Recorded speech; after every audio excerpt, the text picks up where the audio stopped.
Hello students, welcome back to my channel Shubham lecturer. आज का ये वीडियो क्लास 12 फिजिक्स का सबसे इंपॉर्टेंट वीडियो है और जितने भी स्टूडेंट इस बार 12th में हैं और जिनको बोर्ड एग्जाम 2023 देना है वो आज के इस वीडियो को शुरू से लेकर लास्ट तक देखेंगे, क्योंकि अब आपके पास ज्यादा समय नहीं है। आपका बोर्ड एग्जाम बहुत ज्यादा नजदीक आ चुका है। ऐसे में इस वीडियो में मैं आपको 12th यानी कि पूरे फिजिक्स के महत्वपूर्ण बहुविकल्पीय प्रश्नों को आंसर के साथ बताऊंगा और एक ही वीडियो में हम पूरे फिजिक्स के बहुविकल्पीय प्रश्नों को पढ़ेंगे। तो जितने भी स्टूडेंट 2023 बोर्ड एग्जाम देने वाले हैं वो इन 65 ऑब्जेक्टिव क्वेश्चन को पढ़कर जाएंगे। यानी कि पूरे फिजिक्स में सिर्फ 65 ऐसे बहुविकल्पीय प्रश्न हैं जो सबसे ज्यादा इंपॉर्टेंट हैं और हर साल ये बोर्ड एग्जाम में आते हैं और इन्हीं में से क्वेश्चन इस साल भी आएंगे। ठीक है, तो ध्यान से एक एक क्वेश्चन को समझिएगा, क्योंकि इन क्वेश्चन में से अगर किसी भी क्वेश्चन को आपने मिस किया तो आपका ऑब्जेक्टिव क्वेश्चन का नंबर कट हो जाएगा। ठीक है, तो चलिए देखते हैं क्लास 12 फिजिक्स 65 यानी कि 65 महत्वपूर्ण बहुविकल्पीय प्रश्न। पूरे फिजिक्स के बहुविकल्पीय प्रश्न मैं एक ही वीडियो में बताऊंगा, चैप्टर 1 से चैप्टर 14 तक। यानी कि आपके फिजिक्स में जितने भी चैप्टर हैं पूरे चैप्टर के बहुविकल्पीय प्रश्न इसमें होंगे। ठीक है, एक एक क्वेश्चन हम चैप्टर वाइज पढ़ेंगे, यानी कि चैप्टर वाइज हम ऑब्जेक्टिव क्वेश्चन को पढ़ेंगे। सिर्फ एक ही वीडियो, बस एक ही वीडियो काफी है। अगर आप इस वीडियो को ध्यान से देख लेते हैं तो बहुविकल्पीय प्रश्न के जितने नंबर आते हैं वो सब आपको मिल जाएंगे, क्योंकि इसमें पूरे जो इंपॉर्टेंट ऑब्जेक्टिव क्वेश्चन है वो मैं लेकर आया हूं। ठीक है, तो आप लोग सबसे पहले इस वीडियो को लाइक कर दीजिएगा, चैनल पर नए चैनल को सब्सक्राइब कर दीजिएगा। और अगर आप लोग चाहते हैं कि ऐसे ही मैं अति लघुत्तरीय प्रश्न और लघुत्तरीय प्रश्न का भी वीडियो लाऊं तो इस वीडियो को लाइक कीजिएगा। ठीक है, तो चलिए स्टार्ट करते हैं। सबसे पहला क्वेश्चन देखते हैं जितने भी चैप्टर हैं। तो सबसे फर्स्ट क्वेश्चन जो हमारा होगा वो हमारे फर्स्ट चैप्टर से है, जिसका नाम है वैद्युत आवेश तथा क्षेत्र। ठीक है, देखिए क्वेश्चन क्या है। इलेक्ट्रॉन के आवेश एवं संहति का अनुपात होगा। संहत का मतलब क्या होता है? संहत का मतलब होता है द्रव्यमान। ठीक है, तो इलेक्ट्रॉन के आवेश एवं द्रव्यमान का मात्रा अनुपात क्या होगा? यानी कि अगर हम इलेक्ट्रॉन के आवेश की जो वैल्यू होती है उसको इलेक्ट्रॉन के द्रव्यमान से डिवाइड कर दें तो कौन सी वैल्यू आएगी? फर्स्ट है 1.77 इंटू 10⁻11 कूलाम प्रति किलोग्राम। सेकंड है 1.9 इंटू किलोग्राम कर दीजिएगा। ठीक है, सेकंड है हमारा 1.9 इंटू 10⁻12 कूलाम प्रति किलोग्राम। थर्ड है 1.6 इंटू 10⁻−19 कूलाम प्रति किलोग्राम। और फोर्थ है 3.2 इंटू 10⁻11 कूलाम प्रति किलोग्राम। ठीक है, तो देखिए इलेक्ट्रॉन का द्रव्यमान कितना होता है, मैंने आपको पहले ही बताया था। इलेक्ट्रॉन पर कितना आवेश होता है? 1.6 इंटू 10⁻−19। और इलेक्ट्रॉन का द्रव्यमान कितना होता है? 9.1 इंटू 10⁻31 किलोग्राम। अब दोनों को जब हम डिवाइड करेंगे, ठीक है, तो हमारा जो आंसर आएगा वो आएगा लगभग, देखिए मैं यहां पर बता दे रहा हूं, फर्स्ट वाला ऑप्शन राइट होगा। ठीक है, आप डिवाइड करके देख लीजिएगा दोनों को, मैंने बता दिया कि कैसे आपको करना है। ठीक है, तो इलेक्ट्रॉन के आवेश एवं इलेक्ट्रॉन के द्रव्यमान का जो अनुपात होता है, जो रेशियो होता है वो 1.77 यानी कि 1.77 गुणित 10⁻11 कूलाम प्रति किलोग्राम होता है। ठीक है, आप डिवाइड करके देख लीजिएगा, क्योंकि हमें 65 क्वेश्चन देखने हैं। पूरे क्वेश्चन में आपको बताऊंगा, ध्यान से समझिएगा। ठीक है, दूसरा क्वेश्चन देखिए क्या है।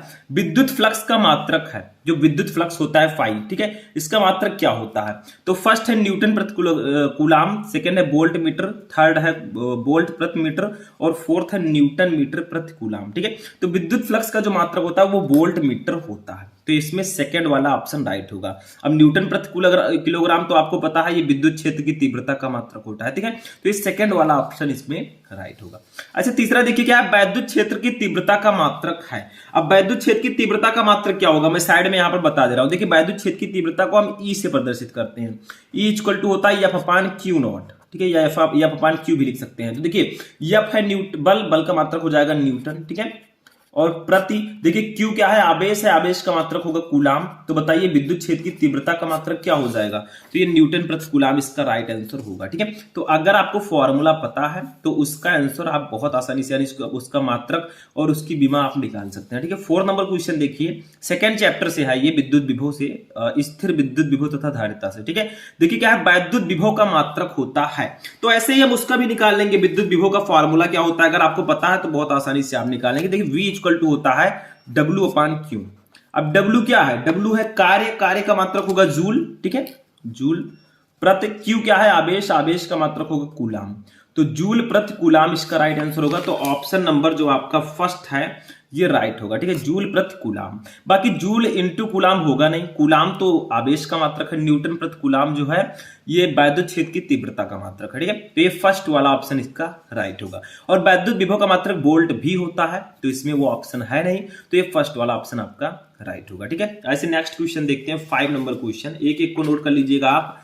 देखिए 5 नंबर क्वेश्चन हमारा क्या है, निम्नलिखित में से धारिता का मात्रक कौन सा है, बताइए इनमें से कौन सा मात्रक धारिता का है, ठीक है। तो धारिता भी मैंने आपको बताया था सेकेंड चैप्टर में, धारिता को हम लोग डिनोट करते हैं सी से, ठीक है। सी इक्वल टू होता है Q अपान V, या इसी को हम लिख सकते हैं Q इक्वल टू CV, लेकिन हमें तो C से मतलब है क्योंकि धारिता का मात्रक निकालना है। तो देखिए Q है आवेश, आवेश का मात्रक हो जाएगा कूलाम, ठीक है, कूलाम प्रति वोल्ट, तो कूलाम प्रति वोल्ट इसका राइट आंसर होगा।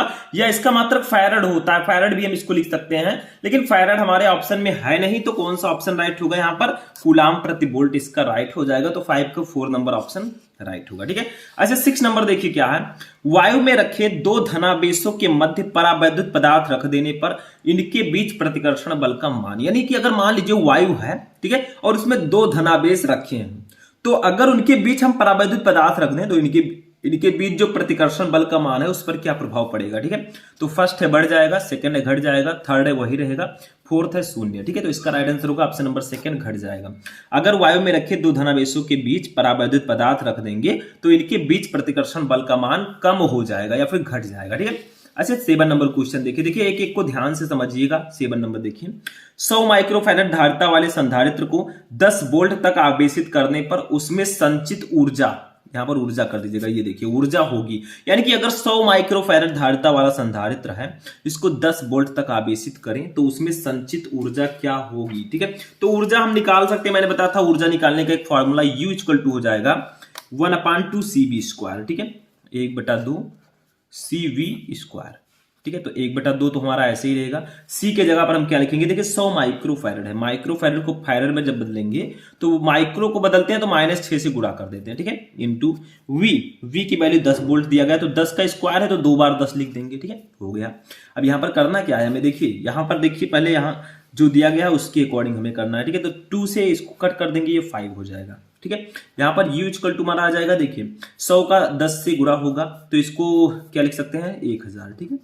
100 का 10 से गुणा होगा, 10 की पावर -6 है और इंटू 5 है। इसको थोड़ा अच्छे से लिखना चाहें तो देखिए 5 को आगे ले आएंगे, 1000 को हम लिख सकते हैं 10 की पावर 3 इंटू 10 की पावर -6 ऑलरेडी है। यहाँ पर U की वैल्यू क्या आ जाएगी बताइए, 5 इंटू 10 की पावर 3 है, ये -6 है, तो 6 में से 3 जाएगा तो -3 बचेगा, क्योंकि देखिए माइनस वाला बड़ा है तो ये हो जाएगा जूल, इतना जूल, ठीक है। तो यही हमारा आंसर हो जाएगा। ये किसी ऑप्शन में होगा तो वही सही होगा, ठीक है। तो देखिए कोई ऑप्शन है ऐसा, देखिए ये वाला ऑप्शन है फर्स्ट वाला, ठीक है, तो यही हमारा राइट आंसर हो जाएगा। बस समझ में आ गया। तो फॉर्मूला पता है तो आप किसी को भी आसानी से लगा सकते हैं, ठीक है। तो ये भी हो गया। चलिए आगे देखते हैं। अब आगे देखिए 8 नंबर क्वेश्चन हमारा क्या है, इसको समझिए बहुत ध्यान से। एक बेलनाकार चालक की प्रतिरोधकता एवं विशिष्ट चालकता का गुणनफल निर्भर करता है, यानी कि एक बेलनाकार चालक है तो उसकी प्रतिरोधकता एवं विशिष्ट चालकता का जो गुणनफल होगा वो किस पर डिपेंड करेगा, ठीक है। फर्स्ट है तापक्रम पर, सेकंड है पदार्थ पर, थर्ड है अनुप्रस्थ परिच्छेद क्षेत्रफल पर, और फोर्थ है इनमें से कोई नहीं। तो इसका राइट आंसर हो जाएगा ऑप्शन नंबर 4, इनमें से कोई नहीं, ठीक है। तो एक बेलनाकार चालक की प्रतिरोधकता एवं विशिष्ट चालकता का गुणनफल जो है वो ना तो तापक्रम पर निर्भर करता है, ना ही पदार्थ पर निर्भर करता है, ना ही अनुप्रस्थ परिच्छेद क्षेत्रफल पर निर्भर करता है, यानी कि इनमें से कोई नहीं, नन ऑफ दीज, ठीक है, इनमें से किसी पर वो डिपेंड नहीं करेगा। तो ये 8 नंबर क्वेश्चन था। चलिए नेक्स्ट क्वेश्चन देखते हैं। अब देखिए 9 नंबर क्वेश्चन हमारा है, वैद्युत धारा घनत्व J तथा अपवाह वेग Vd में संबंध है, यानी कि वैद्युत धारा घनत्व जो J होता है और अपवाह वेग Vd होता है। Vd का मतलब देखिए कुछ इस प्रकार से लिखिएगा, V और D, ठीक है, दूर दूर यहां पर लिख दिया गया है। तो Vd में क्या संबंध है, ठीक है। Vd का मतलब ड्रिफ्ट वेलोसिटी, यानी कि अपवाह वेग, या इसी को हम अनुगमन वेग भी बोलते हैं, ठीक है। तो फर्स्ट है J equal to NeVd, second है J equal to Ne/Vd, third है J इक्वल टू VdE/N, और फोर्थ है J इक्वल टू NeVd का स्क्वायर, ठीक है। तो इसका राइट आंसर हो जाएगा option number first, J equal to NeVd, ठीक है। देखिए J इक्वल टू जो NeVd होता है, इस प्रकार से लिखिएगा थोड़ा, NeVd, ठीक है। ये जो होता है ये वैद्युत धारा घनत्व J और अपवाह वेग Vd में ये रिलेशन होता है, ठीक है, सही संबंधी होता है।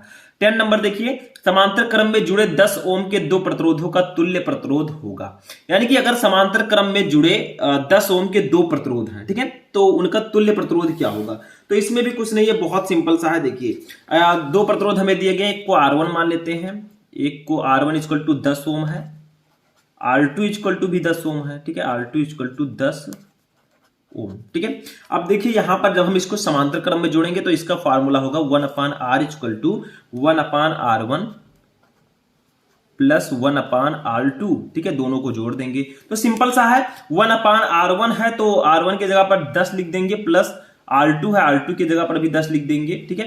टोटल कितना आ जाएगा 10, ऊपर हो जाएगा, देखिए नीचे बराबर है तो ऊपर आपस में जुड़ जाएगा तो 2 हो जाएगा, ठीक है। तो यहां पर क्या हो जाएगा 1/R इक्वल टू 10/2, सॉरी 2/10 है, ठीक है। अब उल्टा करेंगे तो इसको ऊपर ले जाएंगे तो इसको भी ऊपर कर देंगे तो R इक्वल टू हमारा क्या हो जाएगा है, तो आप तिरछा गुणा कर सकते हैं तो 10/2 हो जाएगा। ये कट कर दिया, R इक्वल टू 5 ओम आ गया, ठीक है। तो इसका आंसर हो जाएगा आपका ऑप्शन नंबर 4, ठीक है, 5 ओम। देखिए जब हम समांतर क्रम में जुड़े प्रतिरोधों को, ठीक है, 10 ओम के दो प्रतिरोध का तुल्य प्रतिरोध जो होगा वो होगा 5 ओम, ठीक है। इसको प्रतिरोध कर दीजिएगा इस प्रकार से, ठीक है। 11 नंबर क्वेश्चन देखिए क्या है, एक चुंबकीय क्षेत्र उत्पन्न किया जा सकता है। यानी कि अगर हमें एक मैग्नेटिक फील्ड उत्पन्न करना है, एक चुंबकीय क्षेत्र उत्पन्न करना है तो हम किसके द्वारा उत्पन्न कर सकते हैं। फर्स्ट है केवल गतिमान आवेश द्वारा, सेकंड है केवल बदलते वैद्युत क्षेत्र द्वारा, थर्ड है फर्स्ट तथा सेकंड दोनों के द्वारा, फोर्थ है इनमें से किसी के द्वारा नहीं, ठीक है। तो इसका राइट आंसर होगा ऑप्शन नंबर 3, फर्स्ट तथा सेकंड दोनों के द्वारा। यानी कि एक चुंबकीय क्षेत्र जो है वो हम गतिमान आवेश द्वारा भी उत्पन्न कर सकते हैं और केवल बदलते वैद्युत क्षेत्र के द्वारा भी उत्पन्न कर सकते हैं, ठीक है। तो दोनों ऑप्शन राइट हो जाएगा। नेक्स्ट देखिए 12 नंबर क्या है, उसी प्रकार का क्वेश्चन है। देखिए गतिशील आवेश उत्पन्न करता है, यानी कि कोई आवेश मान लीजिए गतिशील है, ठीक है, वो गति कर रही है तो क्या क्या उत्पन्न कर सकती है वो। फर्स्ट है केवल वैद्युत क्षेत्र, सेकंड है केवल चुंबकीय क्षेत्र, थर्ड है केवल वैद्युत एवं चुंबकीय क्षेत्र दोनों, फोर्थ है वैद्युत एवं चुंबकीय क्षेत्र में से कोई नहीं। तो इसका राइट आंसर होगा ऑप्शन नंबर 2, केवल चुंबकीय क्षेत्र, ठीक है। गतिशील आवेश जो होता है वो केवल चुंबकीय क्षेत्र उत्पन्न करता है, ठीक है। तो ये आपका सेकेंड वाला ऑप्शन राइट होगा। चलिए नेक्स्ट देखते हैं। अब देखिए नेक्स्ट जो हमारा क्वेश्चन है वो क्या है, μ0 की पावर -1/2 का मान है। इसका मतलब क्या होगा, देखिए जो नीचे लिखा है यही ऊपर भी लिखा है। देखिए 1/√μ0 लिखिए, चाहे आप μ0 की पावर -1/2 लिखिए, दोनों सेम है, इसमें कुछ डिफरेंस है नहीं, ठीक है। तो ये दोनों सेम है। इसकी वैल्यू क्या होगी, तो देखिए मैं एक बार बता दूं आपको कि यहां पर C इक्वल टू होता है हमारा, C क्या है, प्रकाश की चाल है, ठीक है। तो C इक्वल टू 1/√μ0 होता है, ठीक है। जहां μ0 है निर्वात की चुंबकशीलता, ε0 है निर्वात की विद्युतशीलता। तो देखिए C इक्वल टू 1/√μ0 है, तो C क्या है, प्रकाश की चाल है। इसका मात्रक क्या होगा, ये क्या है, प्रकाश की चाल, ठीक है, प्रकाश की चाल। तो प्रकाश की चाल कितनी होती है, 3 × 10⁸ मीटर प्रति सेकंड। तो C का मात्रक हो जाएगा मीटर प्रति सेकंड, मीटर प्रति सेकंड, ठीक है। तो C का जो मात्रक होगा, क्योंकि देखिए 1/√μ0 जो है वो इसके बराबर है, ठीक है। तो इसका जो मात्रक होगा वो मीटर प्रति सेकंड हो जाएगा। अब इसकी वैल्यू कितनी होगी, देखिए प्रकाश की चाल जो होती है वो कितनी होती है, 3 × 10⁸ मीटर प्रति सेकंड, मीटर प्रति सेकंड, ठीक है। अब यहां पर आपसे पूछा जा रहा है कि μ0 की पावर -1/2 का मान कितना होगा। तो आपके पास ऑप्शन है, फर्स्ट है 3 × 10⁸ सेंटीमीटर प्रति सेकंड, सेकंड है 3 × 10⁻10 सेंटीमीटर प्रति सेकंड, और थर्ड है 3 × 10⁹ सेंटीमीटर प्रति सेकंड, और फोर्थ है 3 × 10⁸ किलोमीटर प्रति सेकंड।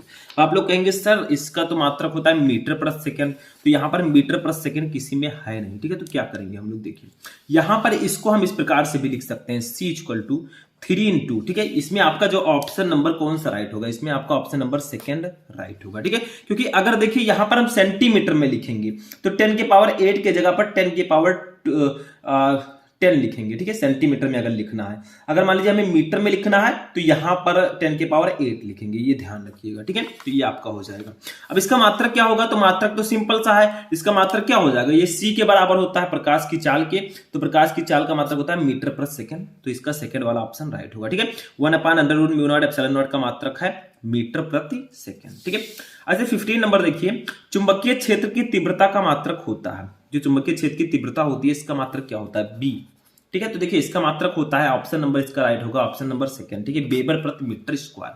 चुंबकीय क्षेत्र की तीव्रता का मात्रक होता है वेबर प्रति मीटर स्क्वायर। 16 नंबर देखिए, किसी समान चुंबकीय क्षेत्र में एक इलेक्ट्रॉन क्षेत्र के लंबवत दिशा में प्रवेश करता है, इलेक्ट्रॉन का पथ होगा। यानी कि मान लीजिए एक समान चुंबकीय क्षेत्र है जिसमें एक इलेक्ट्रॉन क्षेत्र के लंबवत दिशा में प्रवेश करता है, तो इसका पथ कैसा होगा? फर्स्ट है परवलयाकार, सेकंड है दीर्घवृत्ताकार, थर्ड है वृत्ताकार, फोर्थ है सरल रैखिक, ठीक है। तो इसका राइट आंसर क्या हो जाएगा? इसका राइट आंसर हो जाएगा 16 का थर्ड वाला ऑप्शन राइट होगा, वृत्ताकार, ठीक है। अगर कोई इलेक्ट्रॉन किसी समान चुंबकीय क्षेत्र में क्षेत्र के लंबवत दिशा में प्रवेश करेगा तो इलेक्ट्रॉन का जो पथ होगा वो वृत्ताकार होगा, ठीक है। तो 16 का थर्ड ऑप्शन राइट होगा। तो ये था 16 नंबर। चलिए नेक्स्ट क्वेश्चन देखते हैं। देखिए नेक्स्ट क्वेश्चन हमारा है चुंबकीय द्विध्रुव आघूर्ण का मात्रक है, ठीक है। चुंबकीय द्विध्रुव आघूर्ण का मात्रक क्या होगा? तो ऑप्शन है आपके पास, फर्स्ट है न्यूटन प्रति एम्पियर मीटर, सेकंड है एम्पियर मीटर स्क्वायर, थर्ड है वेबर प्रति मीटर स्क्वायर और फोर्थ है हेनरी। तो इसका राइट आंसर होगा option number second, ampere metre square, ठीक है। क्योंकि देखिए चुंबकीय द्विध्रुव आघूर्ण को एम से डिनोट करते हैं, एम इक्वल टू होता है NIA, ठीक है। तो n का मात्रक कुछ होगा नहीं, फिर की संख्या है, I है धारा, धारा का मात्रक एम्पियर, A है क्षेत्रफल, क्षेत्रफल का मात्रक मीटर स्क्वायर। तो चुंबकीय द्विध्रुव आघूर्ण का मात्रक एम्पियर मीटर स्क्वायर हो जाएगा, ठीक है। बस हो गया। 18 नंबर देखिए, चुंबकीय क्षेत्र B के लंबवत v वेग से चलने वाले आवेश Q पर लगने वाले बल का मान है। देखिए मैंने आपको लॉरेंज फोर्स पढ़ाया था, ठीक है, जिसमें मैंने बनाया था F इक्वल टू QVB होता है। देखिए इस प्रकार से लिखिएगा, F इक्वल टू QVB, ठीक है, जहां Q है आवेश, V है इलेक्ट्रॉन जो है इसका वेग, ठीक है, और B है चुंबकीय क्षेत्र की तीव्रता। तो फर्स्ट ऑप्शन राइट होगा, F इक्वल टू QVB, इसको लॉरेंज फोर्स भी बोलते हैं F, ठीक है। 19 नंबर देखिए हमारा, पृथ्वी के चुंबकीय ध्रुवों पर, ये हमारे 5वें चैप्टर से क्वेश्चन है, चुंबकत्व एवं द्रव्य से, ठीक है। देखिए क्या है, पृथ्वी के चुंबकीय ध्रुवों पर नति कोण का मान है, यानी कि अगर नति कोण का मान पृथ्वी के चुंबकीय ध्रुवों पर कितना होता है, ठीक है। ये 1 लाइनर क्वेश्चन है, इसका फर्स्ट ऑप्शन है 45 डिग्री, सेकंड है 30 डिग्री, थर्ड है 0, फोर्थ है 90 डिग्री। तो इसका राइट आंसर हो जाएगा ऑप्शन नंबर फोर्थ, 90 डिग्री। देखिए पृथ्वी के चुंबकीय ध्रुवों पर जो नति कोण की वैल्यू होती है वो 90 डिग्री होती है। नेक्स्ट क्वेश्चन 20 नंबर, चुंबकीय यामोत्तर तथा भौगोलिक यामोत्तर के बीच बने कोण को क्या कहते हैं? दिक्पात कोण। ये तो सिंपल सा है, मैंने कई बार आपको बताया, तो ये सेकंड वाला ऑप्शन आपका इसमें राइट होगा, ठीक है। तो 20 क्वेश्चन हो गए। 21 नंबर देखिए क्या है, चुंबकीय आघूर्ण का मात्रक है, तो इसका मात्रक क्या हो जाएगा 21 का? तो इसका यही आंसर होगा, मैंने अभी बताया था, M इक्वल टू NIA, ठीक है।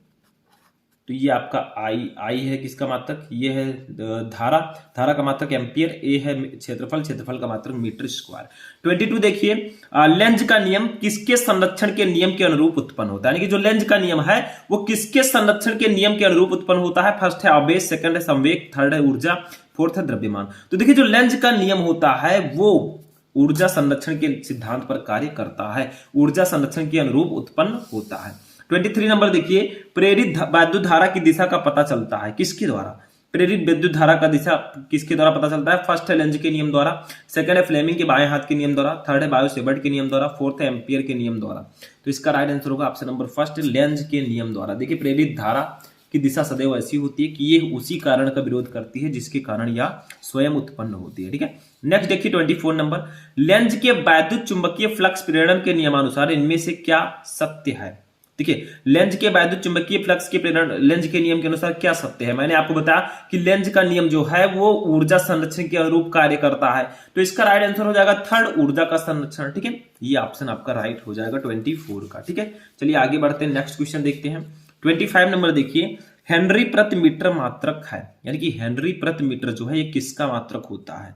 तो आपके पास ऑप्शन है, फर्स्ट है वैद्युतशीलता का, सेकंड है चुंबकशीलता का, थर्ड है परावैद्युतांक का और फोर्थ है संवेग का संरक्षण, ठीक है। तो इसका राइट आंसर हो जाएगा ऑप्शन नंबर सेकंड, चुंबकशीलता का। देखिए हेनरी प्रति मीटर जो होता है ये चुंबकशीलता का मात्रक होता है। 26 नंबर देखिए, स्वप्रेरकत्व के मात्रक हेनरी के समतुल्य है, यानी कि जो स्वप्रेरकत्व का मात्रक हेनरी होता है इसके बराबर किसको हम मान सकते हैं? फर्स्ट है वोल्ट एम्पियर प्रति सेकंड, सेकंड है वोल्ट सेकंड प्रति एम्पियर, थर्ड है एम्पियर सेकंड प्रति वोल्ट और फोर्थ है वोल्ट एम्पियर सेकंड। तो इसका राइट आंसर होगा option number second, volt second प्रति एम्पियर, ठीक है। ये स्वप्रेरकत्व के मात्रक हेनरी के समतुल्य होता है। 27 नंबर देखिए, प्रेरकत्व का मात्रक है, इसमें से कौन सा मात्रक प्रेरकत्व का है? फर्स्ट है ओम सेकंड, सेकंड है ओम प्रति सेकंड, थर्ड है सेकंड प्रति ओम, फोर्थ है 1 प्रति ओम सेकंड। तो इसका राइट आंसर हो जाएगा ऑप्शन नंबर फर्स्ट, ओम सेकंड। देखिए प्रेरकत्व का जो मात्रक होता है वो ओम सेकंड होता है। तो फर्स्ट ऑप्शन राइट होगा। 28 नंबर देखिए, यदि यल तथा आर क्रमशः प्रेरकत्व एवं प्रतिरोध, यहां पर प्रतिरोध कर दीजिएगा, प्रतिरोध है तो यल अपान आर का मात्रक क्या होगा। यानी कि यदि यल तथा आर क्रमशः प्रेरकत्व एवं प्रतिरोध हो तो यल अपान आर की का यूनिट क्या होगा, इसका मात्रक। फर्स्ट है सेकंड इनवर्स, सेकंड है मीटर सेकंड, थर्ड है सेकंड, फोर्थ है एम। ठीक है, तो इसका मीटर यानी कि, तो इसका राइट आंसर होगा option number third second.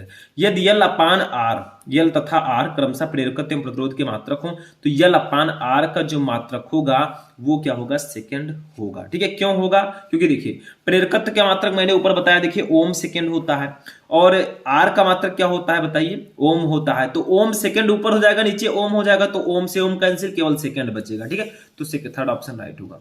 29 number देखिए, ये हमारे वैद्युत चुंबकीय तरंगे चैप्टर से है। देखिए, न्यूनतम आवृत्ति की विद्युत चुंबकीय तरंग है, इसमें से कौन सा विद्युत चुंबकीय तरंग है जिसकी आवृत्ति न्यूनतम होती है। फर्स्ट है पराबैंगनी किरणें, सेकंड है एक्स किरणें, थर्ड है गामा किरणें, फोर्थ है माइक्रो तरंगे। तो इसका राइट आंसर होगा ऑप्शन नंबर फोर्थ, माइक्रो तरंगे। देखिए, न्यूनतम आवृत्ति की विद्युत चुंबकीय तरंग जो इसमें है वो माइक्रो तरंगे है। ठीक है, तो ये आपका फोर्थ वाला ऑप्शन राइट होगा। चलिए नेक्स्ट क्वेश्चन देखते हैं, 30 नंबर। देखिए 30 नंबर क्वेश्चन हमारा क्या है, विद्युत चुंबकीय तरंगों की प्रकृति होती है, यानी कि जो इलेक्ट्रोमैग्नेटिक वेव्स होती हैं, विद्युत चुंबकीय तरंगे होती हैं, इनकी प्रकृति कैसी होती है। फर्स्ट है अनुप्रस्थ, सेकंड है अनुदैर्ध्य, थर्ड है अनुप्रस्थ और अनुदैर्ध्य, फोर्थ है इनमें से कोई नहीं। तो इसका राइट आंसर होगा ऑप्शन नंबर फर्स्ट, अनुप्रस्थ। देखिए, विद्युत चुंबकीय तरंगों की जो प्रकृति होती है वो अनुप्रस्थ प्रकृति की होती है।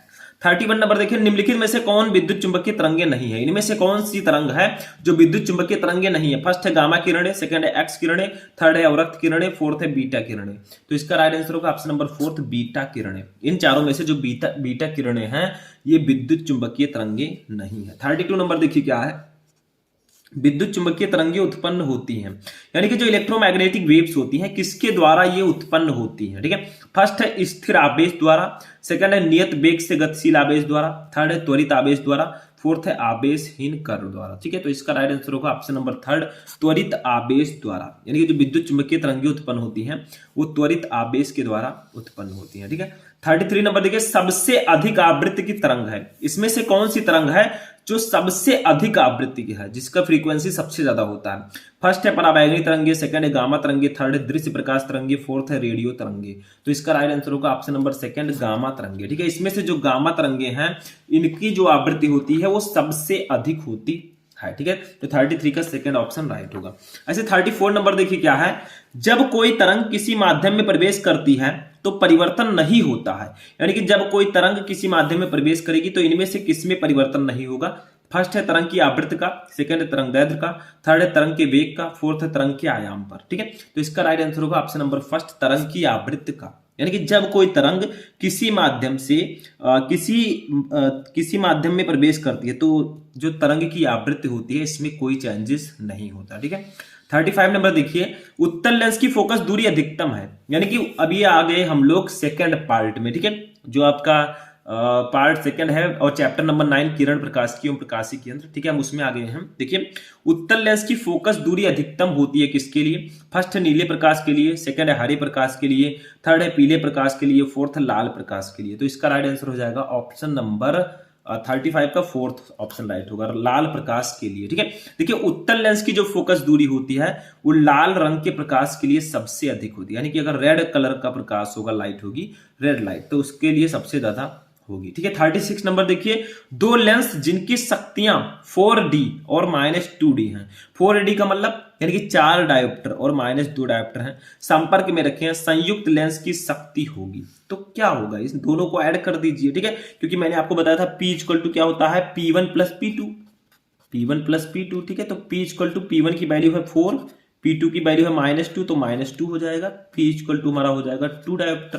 तो इसका राइट आंसर क्या हो जाएगा, 36 का सेकंड वाला ऑप्शन राइट हो जाएगा, 2 डायोप्टर। तो संपर्क में रखे लेंसों की संयुक्त क्षमता निकालनी है, तो दोनों को जोड़ दीजिए। ठीक है, 37 नंबर देखिए, प्रिज्म से गुजरने पर निम्नलिखित में से किस रंग के प्रकाश का विचलन अधिकतम होगा, यानी कि इनमें से कौन सा रंग है जिसको हम प्रिज्म से गुजारे तो उसका विचलन सबसे अधिक होगा। फर्स्ट है लाल रंग, सेकंड है बैगनी रंग, थर्ड है नीला रंग, फोर्थ है हरा रंग।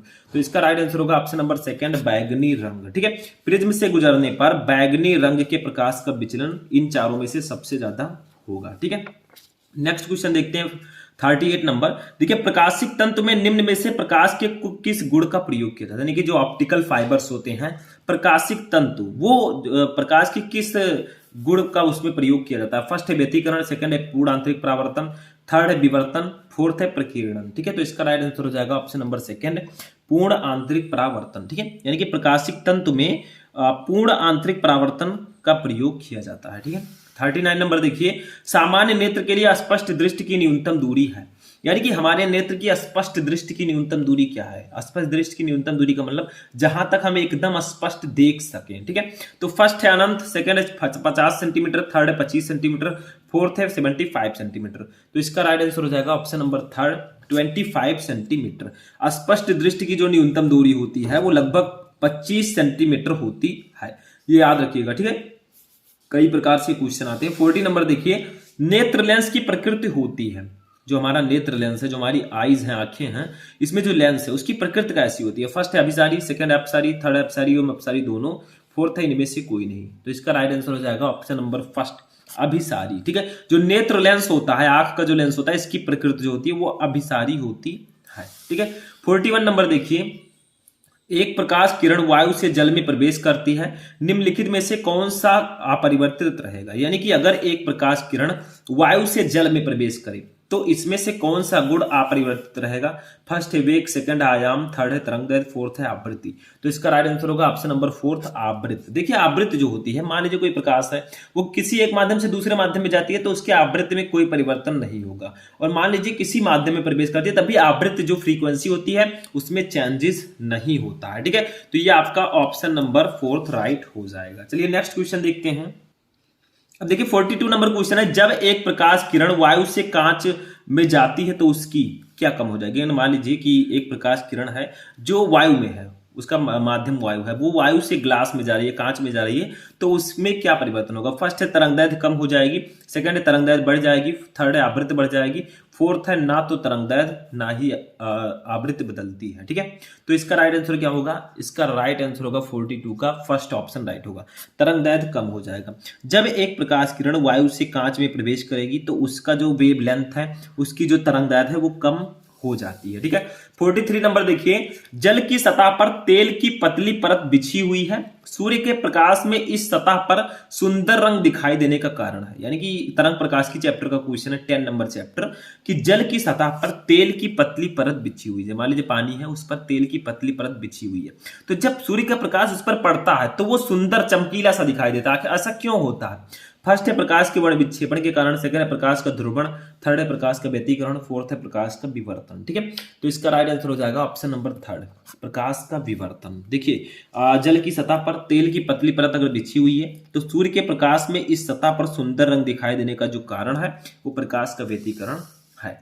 44 नंबर देखिए, जब एक वर्णीय प्रकाश निर्वात से किसी पारदर्शी माध्यम में प्रवेश करता है तो प्रकाश का कौन सा अभिलक्षण अपरिवर्तित रहता है? यानी कि जब एक वर्णीय प्रकाश निर्वात से किसी पारदर्शी माध्यम में प्रवेश करेगा तो क्या नहीं बदलेगा? तो वही सेम प्रोसेस है, इसमें जो आवृत्ति होती है वो बिल्कुल चेंज नहीं होती, यही रीजन है। ठीक है, 45 नंबर देखिए, निम्न में से किस रंग के प्रकाश का वेग जल में सबसे अधिक है? इसमें से किस रंग के प्रकाश का वेग जो है जल में सबसे तेज होगा, सबसे अधिक होगा? फर्स्ट है लाल, सेकंड है पीला, थर्ड है हरा, फोर्थ है बैगनी। तो इसका राइट आंसर होगा ऑप्शन नंबर फर्स्ट, लाल। ठीक है, इनमें से चारों में से जो लाल रंग है इस प्रकाश का जल में सबसे अधिक वेग होगा। ठीक है, तो फर्स्ट वाला ऑप्शन राइट होगा।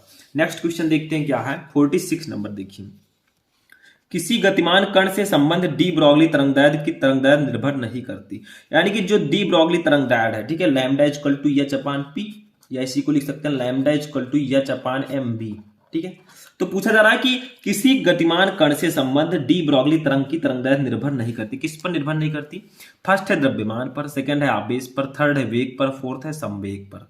तो देखिए इसमें सिंपल सा है, देखिए यहां पर हमारा पी भी है संवेग, इस पर डिपेंड करती है लैम्डा, देखिए तरंगदैर्घ्य, एच भी है, एम देखिए द्रव्यमान है, इस पर भी डिपेंड करती है, वी वेग है, इस पर भी डिपेंड करती है, लेकिन आवेश पर निर्भर नहीं करती। ये सेकंड वाला ऑप्शन राइट हो जाएगा। ठीक है, तो 46 का जो सेकंड ऑप्शन है ये राइट होगा। 47 नंबर देखिए, निम्नलिखित कण एक वेग से गतिमान है, अधिकतम डी ब्रॉगली तरंगदैर्घ्य वाला कण है।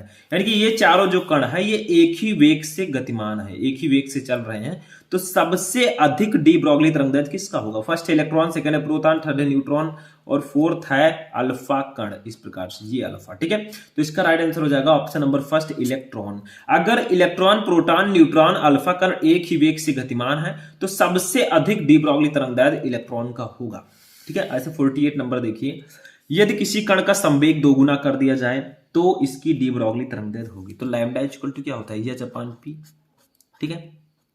अब इसको अगर हम दोगुना कर देंगे तो ये लैम्डा जो होगी ये कितनी हो जाएगी बताइए आप लोग? सिंपल सा है, इसमें कुछ नहीं, ये आधी हो जाएगी। देखिए क्योंकि लैम्डा जो है ये इनवर्सली प्रोपोर्शनल है ये तपान पी के, तो जब पी को दोगुना किया जाएगा तो लैम्डा आधी हो जाएगी, क्योंकि पी बढ़ेगा तो ये घटेगा, ठीक है। तो इसका राइट आंसर होगा ऑप्शन नंबर फोर्थ, आधी, ठीक है। समझ में आया? ये भी हो गया।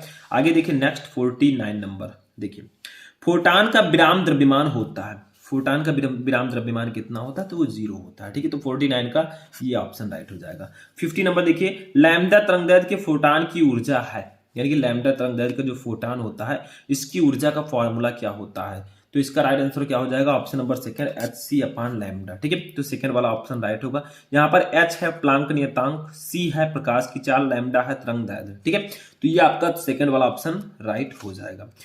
ये था 50 नंबर क्वेश्चन। चलिए नेक्स्ट क्वेश्चन देखते हैं। अब देखिए 51 नंबर क्वेश्चन है, जस्ते की सतह से इलेक्ट्रॉन उत्सर्जन हेतु निम्नलिखित में से कौन सा विकिरण अत्यधिक प्रभावी होगा? ये हमारे विकिरण एवं द्रव्य की द्वैत प्रकृति चैप्टर से है कि अगर जस्ते की सतह से हमें इलेक्ट्रॉन का उत्सर्जन कराना है तो इनमें से कौन सा विकिरण ज्यादा प्रभावी होगा, यानी कि किस विकिरण को उस पर डालें ताकि जल्दी इलेक्ट्रॉन उत्सर्जित हो। फर्स्ट है सूक्ष्म तरंगे, सेकंड है दृश्य प्रकाश, थर्ड है औरक प्रकाश, फोर्थ है पराबैंगनी प्रकाश। तो इसका राइट आंसर हो जाएगा ऑप्शन नंबर फोर्थ, पराबैंगनी प्रकाश। देखिए जस्ते की सतह से इलेक्ट्रॉन उत्सर्जन हेतु इनमें से जो पराबैंगनी प्रकाश है ये सबसे अधिक प्रभावी होगा, ठीक है। 52 नंबर देखिए, निम्नलिखित कण एक ही वेग से गतिमान है, न्यूनतम डी ब्रॉगली तरंगदैर्घ्य वाला कण होगा। तो मैंने बताया था, ठीक है, मतलब इसमें इलेक्ट्रॉन नहीं है, इसमें इलेक्ट्रॉन नहीं दिया गया। आप पूछा जा रहा आपसे कि ये चारों कण एक ही वेग से गतिमान है, सबसे कम डी ब्रॉगली तरंगदैर्घ्य वाला कण कौन सा होगा, ठीक है। तो इसका राइट आंसर क्या हो जाएगा? अल्फा कण। देखिए अगर ये चारों एक ही वेग से गतिमान हो, ठीक है, तो जो सबसे कम डी ब्रॉगली तरंगदैर्घ्य होगा वो अल्फा कण का होगा। 53 नंबर देखिए, एक हाइड्रोजन परमाणु को आयनित करने के लिए आवश्यक न्यूनतम ऊर्जा है, यानी कि अगर एक हाइड्रोजन परमाणु को हमें आयनित करना है तो आवश्यक न्यूनतम ऊर्जा कितनी होनी चाहिए? तो इसका राइट आंसर होगा option number second, 13.6 electron volt, यानी कि 13.6 इलेक्ट्रॉन वोल्ट। ऐसे 54 नंबर देखिए, हाइड्रोजन परमाणु की आयनन ऊर्जा का मान कितना होता है? तो ये भी बहुत सिंपल है, 13.6 जूल होता है, ठीक है। तो ये थर्ड वाला ऑप्शन आपका राइट हो जाएगा, 54 का थर्ड ऑप्शन राइट होगा, ठीक है। 55 नंबर देखिए, 1 AMU के तुल्य ऊर्जा है, एक एटॉमिक मास यूनिट जो होता है इसके तुल्य ऊर्जा क्या होती है? 1 AMU इक्वल टू मैंने बताया था 931 MeV होता है, 931 मेगा इलेक्ट्रॉन वोल्ट। तो 4 वाला ऑप्शन आपका राइट होगा, ठीक है। 56 नंबर देखिए, सूर्य की विकिरण ऊर्जा का स्रोत है, यानी कि जो सूर्य की विकिरण ऊर्जा होती है उसका सोर्स क्या है, उसका स्रोत क्या है जिससे वो प्राप्त किया जाता है, ठीक है। फर्स्ट है नाभिकीय विखंडन, सेकंड है प्रकाश वैद्युत प्रभाव, थर्ड है साइक्लोट्रॉन, फोर्थ है नाभिकीय संलयन। तो इसका राइट आंसर होगा ऑप्शन नंबर फोर्थ, नाभिकीय संलयन, ठीक है। सूर्य की विकिरण ऊर्जा जो होती है इसका जो सोर्स माना जाता है वो नाभिकीय संलयन को माना जाता है, यानी कि जब नाभिकीय संलयन प्रोसेस होता है तब सूर्य की विकिरण ऊर्जा उत्पन्न होती है, ठीक है। अब आते हैं लास्ट चैप्टर 14 नंबर जो चैप्टर है, ठीक है, अर्धचालक, इलेक्ट्रॉनिकी, पदार्थ, युक्तियां एवं सरल परिपथ। देखिए क्या है, अर्धचालक में वैद्युत चालन होता है, जो सेमीकंडक्टर्स हमारे हैं इसमें वैद्युत चालन किसके द्वारा होता है? जो विद्युत धारा का प्रवाह होता है किसके द्वारा होगा? फर्स्ट है कोटरों से, सेकंड है इलेक्ट्रॉनों से, थर्ड है कोटरों तथा इलेक्ट्रॉनों से, फोर्थ है ना कोटरों से ना इलेक्ट्रॉनों से। तो इसका राइट आंसर होगा थर्ड। देखिए अर्धचालक में जो वैद्युत चालन होता है वो कोटरों से भी होता है और इलेक्ट्रॉनों से भी होता है, ठीक है। तो ये कौन सा ऑप्शन राइट होगा? थर्ड वाला। 58 नंबर देखिए, अर्धचालकों की चालकता, जो अर्धचालक होते हैं इनकी चालकता बताइए किस पर निर्भर करती है? ताप पर निर्भर नहीं करती, ताप बढ़ने पर बढ़ती है घटती है, ताप बढ़ने पर घटती है। थर्ड है ताप बढ़ने पर बढ़ती है, फोर्थ है ताप घटने पर घटती है, ठीक है। तो इसका राइट आंसर होगा ऑप्शन नंबर थर्ड, ताप बढ़ने पर बढ़ती है। यानी कि जो अर्धचालकों की चालकता है वो टेम्परेचर जैसे जैसे आप बढ़ाएंगे उनकी चालकता बढ़ती जाएगी, ठीक है। तो थर्ड वाला ऑप्शन इसका राइट होगा। नेक्स्ट क्वेश्चन देखिए 59, एन टाइप अर्धचालक में वैद्युत चालन होता है। जो एन टाइप के अर्धचालक होते हैं इसमें वैद्युत चालन किसके कारण होता है? फर्स्ट है इलेक्ट्रॉन, सेकंड है कोटर, थर्ड है प्रोटॉन, फोर्थ है पॉजिट्रॉन। तो इसका राइट आंसर होगा ऑप्शन नंबर फर्स्ट इलेक्ट्रॉन। ठीक है, एन टाइप अर्धचालकों में वैद्युत चालक इलेक्ट्रॉनों के द्वारा होता है। 60 नंबर देखिए, कोटर यानी कि कोटर छिद्र जो होते हैं अधिसंख वाहक होते हैं किसके? यानी कि जो कोटर होते हैं वो किसके अधिसंख वाहक होते हैं? फर्स्ट है नैज अर्धचालकों के, सेकंड है यन प्रकार के अर्धचालकों के, थर्ड है पी प्रकार के अर्धचालकों के, और फोर्थ है धातुओं के में। ठीक है, तो इसका राइट आंसर होगा ऑप्शन नंबर थर्ड पी प्रकार के अर्धचालकों में। यानी कि जो कोटर होते हैं ये पी प्रकार के अर्धचालकों में आवेशवाहक का कार्य करते हैं। ठीक है, 61 नंबर देखिए, एक पी टाइप अर्धचालक होता है। यानी कि जो पी टाइप अर्धचालक होता है वो क्या होता है? फर्स्ट है धनावेशित, सेकंड है ऋणावेशित, थर्ड है उदासीन, फोर्थ है धनावेशित या ऋणावेशित। तो इसका राइट आंसर होगा ऑप्शन नंबर फर्स्ट धनावेशित। ठीक है, जो पी प्रकार का अर्धचालक होता है, पी टाइप सेमीकंडक्टर्स जो होते हैं वो धनावेशित होते हैं यानी कि पॉजिटिव। ठीक है, 62 नंबर देखिए, शुद्ध सिलिकॉन के एन टाइप अर्धचालक बनाने के लिए इसमें अपद्रव्य मिलाते हैं। यानी कि अगर आपको शुद्ध सिलिकॉन के एन टाइप अर्धचालक बनाना है तो इसमें कौन सा अपद्रव्य मिलाना चाहिए हमें? फर्स्ट है एल्यूमिनियम, सेकंड है लोहा, थर्ड है बोरान, फोर्थ है एंटीमनी। तो इसका राइट आंसर होगा ऑप्शन नंबर फोर्थ एंटीमनी। ठीक है, शुद्ध सिलिकॉन के एन टाइप अर्धचालक बनाने के लिए इसमें से एंटीमनी हमें मिलाना पड़ेगा। 63 नंबर देखिए, पी प्रकार के अर्धचालक बनाने के लिए शुद्ध जर्मेनियम में मिलाया जाने वाला अपद्रव्य है। यानी कि अगर आपको पी प्रकार का अर्धचालक बनाना है तो जर्मेनियम में क्या मिला सकते हैं, क्या मिलाएंगे अपद्रव्य? फर्स्ट है फास्फोरस, सेकंड है एंटीमनी, थर्ड है एल्यूमिनियम, फोर्थ है आर्सेनिक। तो इसका राइट आंसर होगा ऑप्शन नंबर थर्ड एल्यूमिनियम। ठीक है, पी प्रकार के अर्धचालक बनाने के लिए शुद्ध जर्मेनियम में एल्यूमिनियम अपद्रव्य मिलाया जाता है। ठीक है, 63 नंबर। चलिए नेक्स्ट क्वेश्चन देखते हैं। देखिए 64 नंबर क्वेश्चन है, 0 केल्विन ताप पर शुद्ध अर्धचालक है। यानी कि अगर 0 केल्विन टेम्परेचर हो तो जो शुद्ध अर्धचालक होगा वो किसके भांति कार्य करेगा? ठीक है, फर्स्ट है चालक, सेकंड है प्रतिरोधक, थर्ड है शक्ति स्रोत, फोर्थ है विद्युत रोधी। तो 0 केल्विन, इसको ओके मत पढ़िएगा, 0 केल्विन लिखा है। ठीक है, ताप पर शुद्ध अर्धचालक जो है वो एक विद्युत रोधी के रूप में कार्य करता है। लास्ट क्वेश्चन हमारा 65 नंबर देखिए, पीएन संधि डायोड के अवक्षय परत में होते हैं। जो पीएन संधि डायोड होता है इसके अवक्षय परत में क्या होते हैं? फर्स्ट है केवल कोटर, सेकंड है केवल इलेक्ट्रॉन, थर्ड है इलेक्ट्रॉन तथा कोटर दोनों, फोर्थ है ना कोटर ना इलेक्ट्रॉन। ठीक है, ना इलेक्ट्रॉन ना ही कोटर। तो इसका राइट आंसर होगा ऑप्शन नंबर फोर्थ ना इलेक्ट्रॉन तथा ना कोटर। ठीक है, जो पीएन संधि डायोड होते हैं इसके अवक्षय परत में ना ही इलेक्ट्रॉन होते हैं और ना ही कोटर होते हैं। ठीक है, तो ये था 65 नंबर क्वेश्चन है कि हमारा लास्ट क्वेश्चन। ठीक है, तो आज के इस वीडियो में मैंने आपको बताया क्लास 12 फिजिक्स के 65 मोस्ट इंपोर्टेंट क्वेश्चन चैप्टर 1 से चैप्टर 14 तक, यानी पूरे चैप्टर के महत्वपूर्ण प्रश्न मैंने इसमें बताया। ठीक है, ये 65 ऑब्जेक्टिव क्वेश्चन आप पढ़कर जाइएगा क्योंकि ये बोर्ड एग्जाम के लिए बहुत हेल्पफुल होंगे, क्योंकि जितने भी क्वेश्चन इंपॉर्टेंट थे वो सब कुछ मैंने इसमें आपको बता दिया है। ठीक है, तो आज का हमारा ये इंटरेस्टिंग सेक्शन यहीं पर फिनिश होता है। कैसा लगा आपको ये वीडियो कमेंट करके बताइएगा। इस वीडियो को लाइक कर दीजिएगा, चैनल पर नए चैनल को भी सब्सक्राइब कर लीजिएगा। तो चलिए मिलते हैं किसी नेक्स्ट वीडियो में नेक्स्ट टॉपिक के साथ, तब तक के लिए जय हिंद।